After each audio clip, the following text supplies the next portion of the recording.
Por esto no soy unicitario, porque ellos creen que Dios murió, ya que para ellos Cristo es Dios. Y como todos lo sabemos, Cristo murió. Así que ellos creen que Dios murió. Y el problema de creer que Dios murió es que la Biblia dice que el único que tiene inmortalidad es Dios, el Padre. 2. Ellos no creen que el Padre tuvo un hijo, como claramente lo dice Hebreos 1:5. Ellos lo que creen es que el Padre se engendró a Él mismo.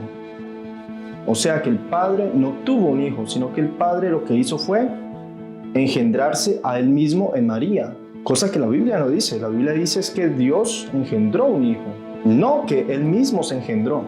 O sea que ellos no están creyendo en la existencia real del Hijo de Dios. Ellos lo único que están creyendo es en Dios y que Dios se engendró a sí mismo. Ellos no están creyendo en la existencia real del Hijo de Dios. Es decir, ellos no están creyendo que Dios tuvo un hijo. O sea que están negando la existencia real del Hijo de Dios. Y el problema de creer esto es que en Mateo 10:33, Cristo dice lo siguiente: y a cualquiera que me niegue delante de los hombres, yo también lo negaré delante de mi Padre que está en los cielos. O sea que negar a Cristo es muy grave, porque Cristo mismo nos va a negar delante de su Padre que está en los cielos. Él lo dijo textualmente en Mateo 10:33. 3. Ellos creen que María es la madre de Dios, porque para ellos Cristo es Dios. Y como todos lo sabemos, la mamá de Cristo es María. Entonces eso viene a equivaler a que María es la madre de Dios, según los unicitarios, porque para ellos Cristo es Dios. 4. La unicidad está basada en versículos adulterados. Si ustedes investigan y miran justamente los versículos en los que la unicidad se basa, van a darse cuenta que la gran mayoría de estos versículos son versículos que fueron muy mal traducidos. Y no lo digo yo, como siempre les digo a ustedes, eso no lo digo yo, ustedes lo pueden comprobar.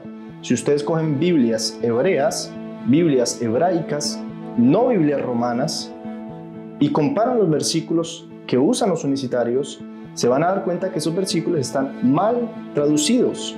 Entonces ellos, toda su doctrina está basada en versículos mal traducidos. La gran mayoría de versículos que ellos usan son versículos adulterados y defienden la Biblia, Reina Valera 1960, en la cual están todos estos versículos mal traducidos. Defienden esa traducción Reina Valera 1960 sabiendo que fue traducida por católicos romanos, pero no les interesa, están cómodos con una Biblia mal traducida. 5. Los unicitarios, para explicar quién es Dios y qué fue lo que él hizo, apelan a la fábula del modalismo. ¿Y cuál es la fábula del modalismo? Es el argumento de decir que Dios actuaba como padre y al mismo tiempo actuaba como hijo. Cuando hacía un milagro estaba actuando como el padre y cuando estaba durmiendo en la barca actuaba como hijo, etc. O sea que lo que hizo aquí fue actuar de diferentes maneras dependiendo del momento. Eso es la fábula del modalismo, que solamente está el padre, solo que actuaba como padre y actuaba como hijo, pero que solo está el padre, que solo existe el padre.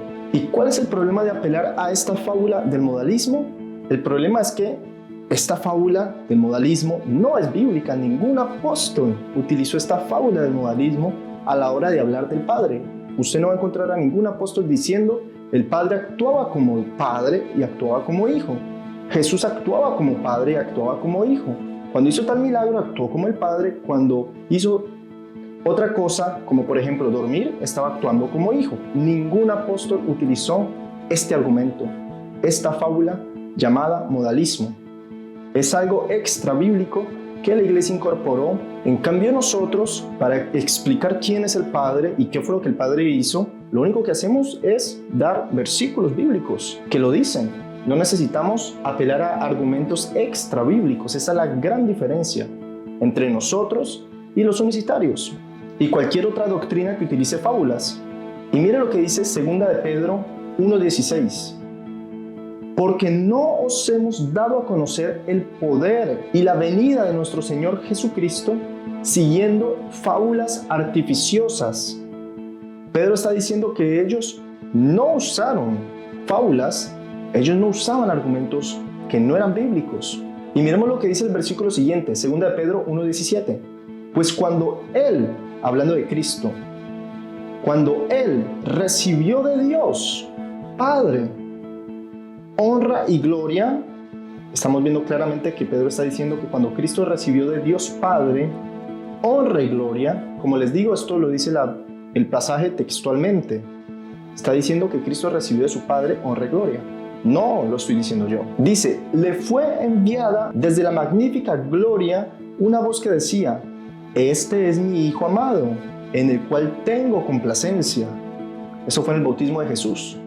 Cuando lo bautizaron, se escuchó una voz que venía del cielo, Pedro lo está confirmando aquí, y dice que esta voz dijo, este es mi Hijo amado.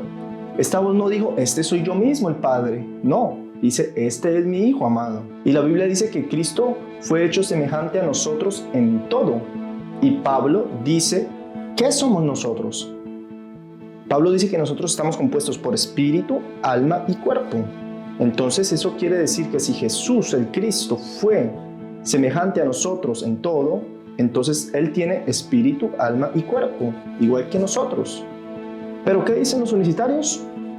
Que lo que nació de María fue un cuerpo en el cual el Padre habitó y no había nadie más que el Padre en ese cuerpo. Entonces el Padre no engendró un Hijo con espíritu, alma y cuerpo. El Padre lo que hizo fue engendrar un cuerpo en el cual Él habitó, únicamente.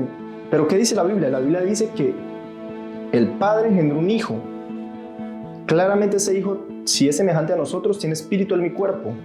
¿Y qué sucedió? Que en ese Hijo completo, que tiene espíritu, alma y cuerpo, es decir, que tiene totalmente independencia, libre albedrío y su propia vida independiente al Padre, en ese Hijo el Padre habitó.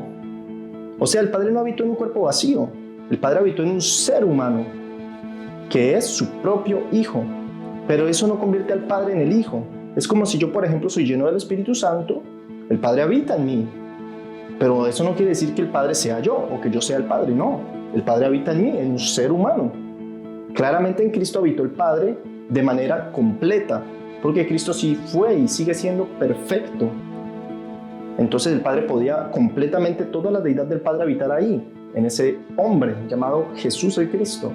Hasta aquí dejo este video. Claramente hay muchísimos más argumentos por los cuales no soy unicitario. Si quieres una segunda parte, déjamelo en los comentarios. Te invito a compartir este video, a darle me gusta, a comentarlo, a seguirnos, para que esta verdad llegue a todo el mundo. Que el Señor le bendiga.